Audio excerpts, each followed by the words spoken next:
महायुद्ध के बीच प्रधानमंत्री नरेंद्र मोदी भी एक्शन में नजर आए। पीएम मोदी ने इजरायल के प्रधानमंत्री बेंयामिन नेतन्याहू से फोन पर बात की। इजरायल में नागरिकों की सुरक्षा पर चर्चा की गई। पीएम मोदी ने सोशल प्लेटफॉर्म एक्स पर पोस्ट कर बताया कि क्षेत्रीय स्थिति पर विस्तार से चर्चा हुई। नेतन्याहू को हाल ही के घटनाक्रमों पर भारत की चिंताओं से अवगत भी करवाया गया और साफ किया गया कि नागरिकों की सुरक्षा सर्वोच्च प्राथमिकता है। देखिए, भारत ने दोहराया कि मौजूदा दुश्मनी को जल्द खत्म कर कूटनीतिक और शांतिपूर्ण रास्ता अपनाना बेहद जरूरी है।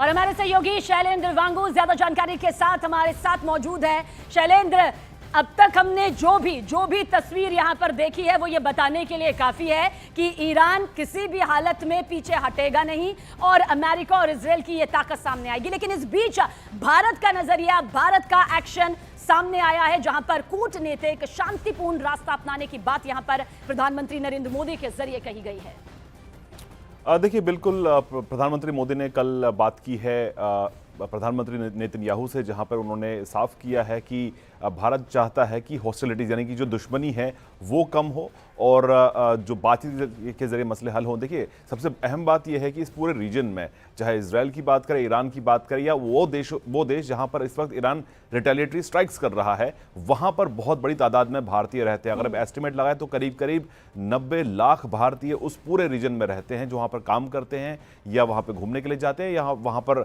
रह रहे हैं। तो ऐसे में उनकी सुरक्षा को लेकर बहुत बड़ा सवाल बना हुआ है। जिस तरह से ईरान लगातार इन कंट्रीज को टारगेट कर रहा है, इजरायल में भी हमने देखा एयर स्पेस बंद है, ईरान में भी एयर स्पेस बंद है। तो ऐसे में जाहिर तौर पर हमने एक दिन पहले देखा था कि विदेश मंत्री एस जयशंकर ने उन तमाम कंट्रीज के विदेश मंत्रियों से बात की है और कल हमने देखा प्रधानमंत्री मोदी ने प्रधानमंत्री नेतन्याहू से बात की। हालांकि 3 दिन पहले प्रधानमंत्री मोदी इजरायल में ही थे जब उनकी मुलाकात पीएम नेतन्याहू से हुई थी और साथ ही साथ पीएम मोदी ने यूएई के जो लीडरशिप है उनसे भी बात की है और ये इंश्योर करने के लिए कहा है कि जो भी भारतीय वहां पर है उनकी सुरक्षा सुनिश्चित की जानी चाहिए। देखिए, सबसे बड़ा कंसर्न यही है फिलहाल कि जो भारतीय वहां फंसे हुए हैं, बहुत से वीडियोस हमारे पास आ रहे हैं न्यूज़ 18 इंडिया के पास, जहां पर भारतीय छात्र गुहार लगा रहे हैं ईरान में कि वहां पर लगातार बॉम्बिंग हो रही है, तो ऐसे में उनको वहां से सुरक्षित निकाला जाए। लेकिन फिलहाल हमारे सूत्र ये बता रहे हैं कि क्योंकि अभी ट्रैवल करना एयर के थ्रू या इवन लैंड रूट के थ्रू भी वो मुमकिन नहीं है, वो सुरक्षित नहीं है, इसलिए फिलहाल इंतजार किया जा रहा है कि सिचुएशन थोड़ी नॉर्मल हो, जिसके बाद वहां से इवैक्यूएशन शुरू किया जा सकता है। शैलेंद्र, अगर इस बीच में अब हम युद्ध का जिक्र कर लें, क्योंकि ईरान ने कल भी कहा और अभी फिलहाल उसकी स्थिति बिल्कुल वैसी नजर आती है जिसमें वो कह रहा है कि शुरू भले ही इजरायल ने युद्ध का किया हो लेकिन खत्म हम करेंगे। वहीं पर ये 4 हफ्ते जो कि ट्रंप की तरफ से एक बड़ी चेतावनी के तौर पर सामने आए हैं, क्या ये वाकई आगे स्थिति को बहुत भयानक करते नजर आ रहे हैं? बिल्कुल बिल्कुल। देखिए, ये बहुत ज़्यादा एस्केलेट हो चुका है। जिस तरह से अब ईरान बिना रुके लगातार मिसाइल्स दाग रहा है, ना सिर्फ इजरायल पे, हमने ये भी देखा है कि फ्रेंच एयरबेस को भी निशाना बनाया गया साइप्रस में और वहीं अब यूके भी कह रहा है कि वो अपना एयर स्पेस और एयरबेसेस इस्तेमाल करने देगा अमेरिका को, क्योंकि अब ईरान जिस तरह से स्ट्राइक्स कर रहा है तो ऐसे में उसको रोकने के लिए उसके बेसिस पर ही, जहां से लॉन्च की जा रही मिसाइल्स लॉन्च पैड्स पर ही उनको तबाह करना जरूरी है। तो कहीं ना कहीं बहुत सी कंट्रीज अब इसमें इन्वॉल्व हो रही हैं। तो जाहिर तौर से जो उसका दायरा है, जो 24 घंटे पहले जो दायरा था वो दायरा बढ़ चुका है। इसमें वो कंट्रीज भी इन्वॉल्व हो रही हैं जो पहले से इन्वॉल्व नहीं थी। और ऐसे में हम ये भी देख पा रहे हैं कि इजरायल की तरफ से अब सीधे तेहरान के दिल में यानी कि तेहरान शहर के बीचों बीच स्ट्राइक्स किए जा रहे हैं और वही यूएस सेंटकॉम अलग ऑपरेशन चला रहा है, लगातार हमले किए जा रहे हैं। और प्रेसिडेंट ट्रंप ये साफ कर चुके हैं कि कम से कम 4 हफ्ते यानी कि पूरा 1 महीना ये वॉर जारी रहेगा। और ये भी बताया जा रहा है कि ट्रंप के एक करीबी ने एक इंटरव्यू में ये बात भी रखी है कि जो बिल्कुल, और जो सवाल यहां पर आप उठा रहे हैं उसका जवाब आगे जरूर तलाशेंगे। शैलेंद्र, आप हमारे साथ बने रहिएगा। और इस बीच एक बहुत बड़ी खबर आप तक पहुंचा दे, वॉर ब्रेकिंग जंग के मैदान से, जहां इजरायल की सेना ने ईरान में बहुत बड़ा हमला किया है। इजरायल की फोर्स ने ईरान के सरकारी टीवी और रेडियो के हेडक्वार्टर पर यह अटैक किया और यह हमला सेंट्रल तेहरान में हुआ है। इजरायल ने सरकारी टीवी और रेडियो के मुख्यालय पर बम बरसाकर उसे तबाह कर दिया है। तो ईरान के सरकारी टीवी के मुख्यालय पर देखिए किस तरह से हमला किया गया है और हमले से जुड़ी ये तस्वीर भी सामने आई, जो कि अमेरिकी हमला है। अमेरिकी हमले से जुड़ा ये वीडियो देखिए और ये दरअसल ईरान का जो है वो सरकारी टीवी मुख्यालय यहां पर बताया जा रहा है, जिस पर सीधे निशाना साधा गया और इसके बाद यह हमला किया गया, ये बॉम्ब बरसाए गए और देखिए सारा कुछ यहां पर तबाह होता हुआ आपको पल भर में नजर आ रहा होगा। तो अमेरिकी हमले का ये वीडियो कुछ इस तरह से सामने आया है, न्यूज़ 18 इंडिया एक्सक्लूसिव वीडियो, जहां पर आप देखिए ये ईरान का वो टीवी चैनल है, वो मुख्यालय है। दरअसल वो मुख्यालय है जो कि पूरी तरह से यहाँ पर ये पूरा जो है ट्रांसमिशन चलाता है, लेकिन पूरी तरह अब ये तबाह हो चुका है। इस बात की तस्दीक करती हुई ये तस्वीर यहां पर सामने आ चुकी है।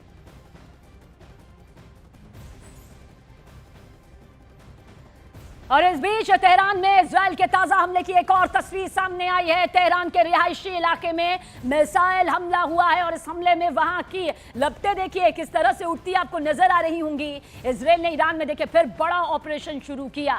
इस ऑपरेशन का नाम वेब ऑफ स्ट्राइक्स यहां पर रखा गया है, जिसकी तस्वीरें भी इस वक्त आपके सामने हैं। ये तेहरान में ताजा हमले की तस्वीर है। मिसाइल अटैक से जो भयानक आग की लपटें उठ रही हैं वो इस वक्त आपकी आंखों के सामने भी हैं, और ये उठती हुई आग की लपटें बताने के लिए काफी हैं कि अभी और कितना तबाही का मंजर सामने आना बाकी है। एक के बाद एक निशाना साधने की जो ये कोशिश है वो पूरी तरह से अब वीडियो के जरिए, तस्वीरों के जरिए युद्ध के मैदान से सामने आ रही है। युद्ध का वो मैदान जो सामने आपको दिखाई दे रहा है, जहां पर खामनेई की मौत के बाद अब ये युद्ध और भी ज्यादा खतरनाक मोड़ में नजर आ रहा है। और आप देखिए कैसे ये पूरी तस्वीर यहां पर एक भयंकर भयंकर आग के गोले में तब्दील होती हुई नजर आती है। और आइए अब आपको यह बताते हैं कि अमेरिका और इजराइल के हमले में ईरान के किसकी यहां पर मौत हुई है। अली खामनेई की मौत हुई है, यानी कि वो शख्सियत कहिए जो कि ईरान का सुप्रीम लीडर, सर्वोच्च नेता यहां पर था, लेकिन खात्मा हो चुका है। अजीज नासिर जदह, ईरान के रक्षा मंत्री, इनका भी खात्मा इस हमले में हो गया। और 48 टॉप लीडर्स, जिसे माना जाता है कि ये 48 टॉप लीडर्स किस तरह से खामनेई की पूरी सत्ता को मजबूती देते थे, इनका भी खात्मा हो गया। और साथ ही साथ खात्मे की इस फहरिस्त में सैनिक 250 से ज्यादा नागरिक मारे गए हैं। और यह बताने के लिए काफी है कि अभी शुरुआत में ही ईरान को देखिए चौतरफा एक बड़ा हमला हुआ। और कहा जाता है कि जो नेतृत्व यहां पर करता है, चाहे वो किसी भी देश का मुखिया ही क्यों ना हो, अगर उसके हाथ से नेतृत्व चला जाता है, अगर उसकी मौत हो जाती है, तो आधा युद्ध तो वो देश यूं ही हार जाता है। और जंग के दूसरे दिन ईरान पर अमेरिका और इजराइल ने 1000 से ज्यादा टारगेट करके हमले किए। इन हमलों में ईरान को बड़ा नुकसान यहां पर हुआ है, ये दावा किया गया है। और इस बीच अमेरिकी राष्ट्रपति डोनाल्ड ट्रंप ने ईरान के बड़े नुकसान का दावा किया। ट्रंप ने ईरान के 9 जंगी जहाजों को तबाह करने का यह दावा किया है। और यही नहीं, राष्ट्रपति ट्रंप ने ईरान के नौसैनिक मुख्यालय पर भी हमले और उसके बड़े नुकसान का दावा किया। ट्रंप ने यह भी कहा कि ईरान के बाकी युद्धपोतों को भी टारगेट इसी तरह से किया जाएगा, यानी कि चेतावनी अब सिर्फ जुबानी तौर पर नहीं है, बल्कि और भयंकर तौर पर वॉर जोन से, युद्ध के मैदान से निकलकर सामने आएगी। शैलेंद्र हमारे साथ बने हुए हैं। शैलेंद्र, ये पूरी खबर आपके सामने है, आपके जरिए पहुंचाई जा रही है। क्या लगता है, जंग का दूसरा दिन है, ईरान पर अमेरिका और इजराइल ने 1000 से ज्यादा टारगेटेड हमले किए। बिल्कुल, देखिए ये जो टारगेट्स हैं लगातार तय किए गए थे पहले से ही, और जो शुरुआत के जो 24 घंटे हैं उसमें हम देख पा रहे हैं कि बड़े पैमाने पर इजराइल और अमेरिका ने ईरान पर हमले किए हैं। जो यूएस सेंटकॉम की तरफ से इंफॉर्मेशन आ रही है उसमें अब तमाम डिटेल सामने आ रही है कि किन किन टारगेट्स को लॉक किया गया था और किन किन टारगेट्स को निशाना बनाया गया है। वहीं अमेरिकी राष्ट्रपति ट्रंप की तरफ से ये साफ कह दिया गया है कि ईरान की जो नेवी है उसको अब एक बड़ा झटका लगा है, जहां पर जो उनके 9 जहाज हैं उनको डुबो दिया गया है, और जो बाकी नेवी के उनके जो जहाज हैं उनको भी जल्द जो समुद्र के तल तक लेके जाया जाएगा। और ऐसे में उनका एक नेवल हेडक्वार्टर है उसको भी निशाना बनाया गया है। तो कुल मिला के ये कहा जा रहा है कि ना सिर्फ नेवी बल्कि जो लॉन्च पैड्स है ईरान के मिसाइल को लेकर, यहां तक कि उनकी जो लीडरशिप थी उसको पहले ही दिन खत्म कर दिया गया था। तो जाहिर तौर पर जो ये ऑपरेशंस हैं, ऐसे में अगले 4 हफ्ते क्या कुछ देखने को मिलेगा, ये देखने वाली बात होगी। क्योंकि ट्रंप ये साफ कह चुके हैं, ट्रंप के करीबी ने एक इंटरव्यू में बात कही है है कि उनका असल मकसद ये है कि ईरान में रजीम चेंज होना चाहिए। तो ऐसे में रजीम चेंज के लिए पहले वहां पर इस तरह से जो IRGC है उसको किस तरह से निस्तनाबूद किया जाएगा ये देखना होगा, क्योंकि फिलहाल जो शुरुआती जो तस्वीरें हम देख पा रहे हैं तो इसमें ईरान को बड़े पैमाने पर नुकसान हुआ है। हालांकि देखिए फिलहाल जो ईरान रिटेलिएट कर रहा है वो सिर्फ अमेरिकन बेसिस को कर पा रहा है और इतना ज्यादा डैमेज इतना नहीं कर पाया है। हालांकि जो तस्वीरें हम देख पा रहे हैं एक डर का माहौल उस पूरे रीजन में बना हुआ है, लेकिन हकीकत यह है कि ईरान की तरफ से जो रिटेलिएशन किया जा रहा है उसमें बहुत ज्यादा डैमेज नहीं हो रहा है। इजरायल को तो बिल्कुल ही नहीं हो रहा है और अमेरिका तक पहुंचना बहुत दूर की बात है, लेकिन जहां तक अमेरिका की बात है उसने पहले से इस पूरे रीजन में एक बड़ा बिल्डअप किया था, जिसको माना जा रहा है कि जो तैयारी है वो 4 दिन की नहीं बल्कि 4 हफ्तों की थी, यानी कि पूरे 1 महीने की तैयारी करके अमेरिका वहां पर बैठा हुआ है। तो जाहिर तौर पर ईरान के लिए मुश्किल का समय, लेकिन अब देखना यह होगा कि IRGC इस लड़ाई को कब तक लड़ पाता है। और क्योंकि अब यह भी बताया जा रहा है कि जो बाकी कंट्रीज हैं वो भी, सऊदी अरब समेत भी जो बाकी कंट्रीज हैं वो अब वापस रिटेलिएट कर सकते हैं ईरान पर। तो हमारे सहयोगी शैलेन बताते हुए कि देखिए हालात अभी कहाँ हैं और कहाँ पर यहाँ पहुँचते हुए आगे नजर आते हैं, लेकिन हमले सिर्फ इजराइल और अमेरिका के ही नहीं हो रहे हैं बल्कि ईरान भी जवाबी हमला कर रहा है। पश्चिमी एशिया में ईरान की तरफ से अमेरिकी सैन्य ठिकानों पर लगातार ये हमले किए जा रहे हैं। ईरान के हमलों में अमेरिका के 3 सैनिकों के मारे जाने की भी खबर सामने आ रही है, जबकि इजराइल में 10 लोगों के मारे जाने का दावा किया जा रहा है। वहीं ईरान के हमले में UAE में 3 विदेशी नागरिकों की भी मौत हुई है, 58 लोग जख्मी हुए हैं, जबकि कुवैत के अली अल सालेम एयरबेस पर मलबा गिरने से देखिए 3 कुवैती सैनिक जख्मी हुए। कतर और बहरीन में भी कुछ लोगों के जख्मी होने की खबर है। ईरान इस वक्त बौखलाया हुआ है क्योंकि उसने अपने सर्वोच्च नेता, अपने सुप्रीम लीडर खamenei को खोया है, जिसके चलते अब वो सीधे तौर पर यह चेतावनी दे चुका है कि ईरान इस युद्ध को खत्म करेगा।